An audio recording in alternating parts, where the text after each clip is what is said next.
parler du livre Fight Club de Chuck Palahniuk.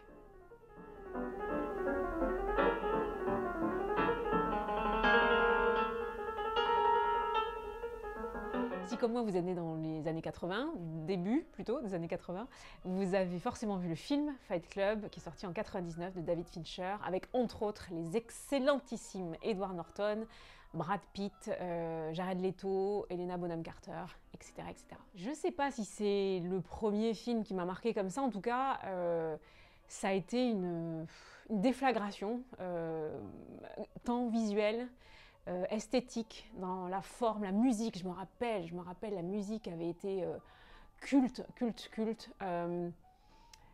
Tout était vraiment parfait. Alors peut-être, voilà, quand on a 17 ans, c'est le genre de film forcément qui marque, pourtant très violent.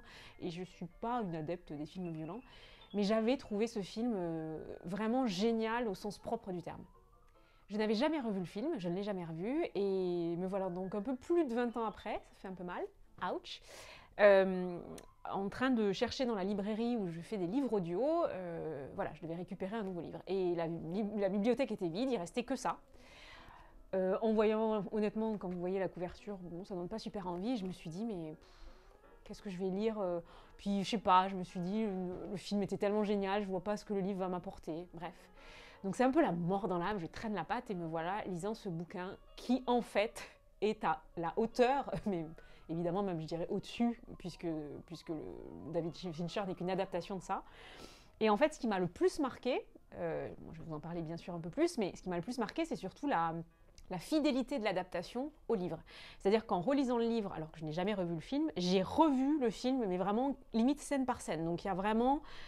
David Fincher, je pense, a été subjugué par le livre et l'a vraiment, évidemment, l'a adapté au cinéma, mais ce que je veux dire, c'est que c'est très, très, très fidèle. Ça, la deuxième chose, c'est évidemment l'écriture, parce qu'au-delà de l'histoire, je ne vais pas vous la raconter, hein. En vrai, je pense que soit tout le monde la connaît, soit on a entendu parler, soit il faut le découvrir, parce que c'est à la fin qu'on découvre... Bon bref, je vous en dis pas plus. C'est dans la forme aussi, dans l'inventivité du langage, dans... c'est à la fois politique, métaphysique, ultra violent,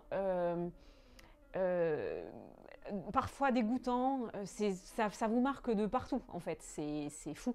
Et je tiens à dire que je ne l'ai pas lu en VO. Donc en fait, même la traduction m'a paru géniale. Et le traducteur qui est Freddy Michalski, j'ai trouvé ça tellement formidable que j'ai voulu aller le féliciter. Et malheureusement, il est disparu il y a 2 ans.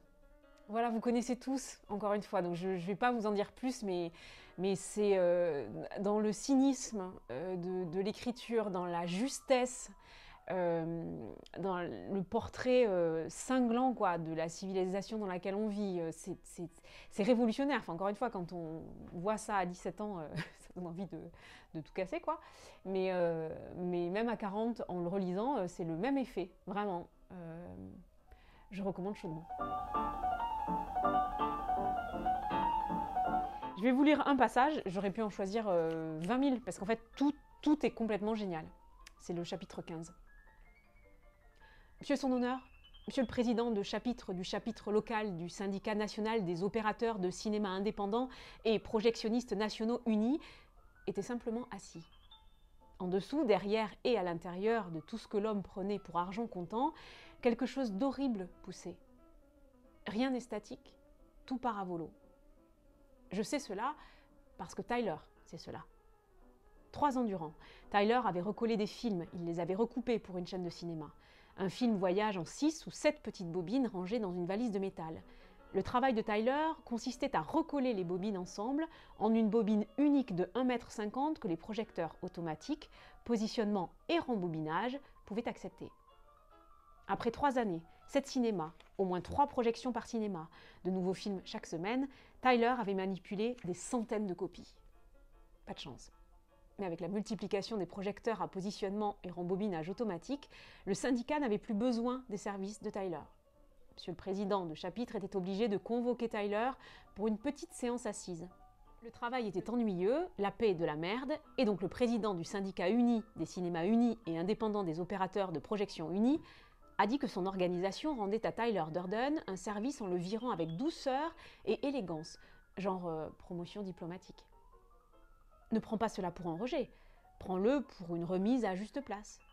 Et là, tout de suite, M. Trou du cul, le président de chapitre, dit « Nous apprécions ta contribution à notre succès. » Oh, ce n'était pas là un problème, a dit Tyler, avant de sourire de toutes ses dents.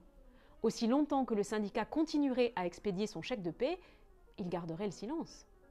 Tyler dit « Pensez à cela en termes de retraite anticipée, avec pension. » Tyler avait vu passer entre ses mains des centaines de copies. Les films étaient retournés chez le distributeur. Des films étaient ressortis après une première diffusion. Comédie, drame, comédie musicale, aventure sentimentale, film d'action. Entrecoupés des clichés pornographiques de Tyler, un plan à la fois. Sodomie, fellation, cunilingus, bondage. Tyler n'avait rien à perdre. Tyler était le pion du monde, le paillasson de l'humanité. Tyler et moi avions de plus en plus l'air de jumeaux identiques. L'un comme l'autre, nous avions des pommettes défoncées et notre peau avait perdu sa mémoire, oubliant les endroits à venir recouvrir après que nous avions été touchés. Mes hématomes venaient du Fight Club et le visage de Tyler était démoli, rendu informe par les coups de poing du président du syndicat des projectionnistes. Après que Tyler fut sorti en se traînant au sol des bureaux du syndicat, je suis allée voir le directeur du Pressman Hotel. C'est là que j'étais assis, dans le bureau du directeur du Pressman Hotel. Je suis Joe la revanche narquoise. La première chose que le directeur de l'hôtel ait dite, c'est que je disposais de 3 minutes. Au cours des premières 30 secondes, je lui ai appris que je faisais pipi dans la soupe, que je pétais sur les crèmes brûlées, que j'éternuais sur les endives braisées, et donc maintenant, je voulais que l'hôtel m'adresse un chèque hebdomadaire d'un montant équivalent à mon salaire moyen d'une semaine, plus les pourboires.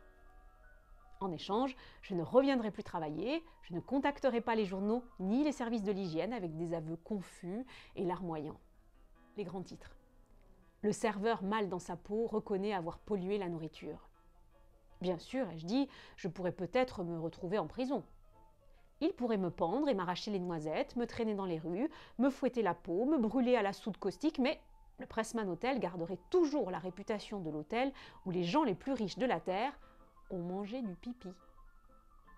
Les paroles de Tyler me sortaient par la bouche. Et dire que j'étais quelqu'un de si gentil, jadis. Dans le bureau du syndicat des projectionnistes, Tyler avait ri après que le président du syndicat lui eut allongé un coup de poing. Un seul coup de poing qui avait fait dégringoler Tyler de son fauteuil. Et Tyler était assis contre le mur et il riait. « Allez-y, vous ne pouvez pas me tuer, riait Tyler. Espèce de connard stupide. Collez-moi une branlée à chier, mais vous ne pouvez pas me tuer. Vous avez trop à perdre. Je n'ai rien. Vous avez tout. Allez-y, en plein dans le bide. Encore un coup en pleine figure. Rentrez-moi les dents dans la gorge, mais continuez à m'adresser mes chèques de paie. Casse-moi les côtes, mais si vous ratez la paie d'une seule semaine, je révèle tout au grand jour. Et vous et votre petit syndicat tomberez sous le coup des poursuites judiciaires engagées contre vous par tous les propriétaires de cinéma et les distributeurs de films et les mamans dont le petit a peut-être vu une queue bandante dans Bambi. « Je suis de l'ordure, a dit Tyler.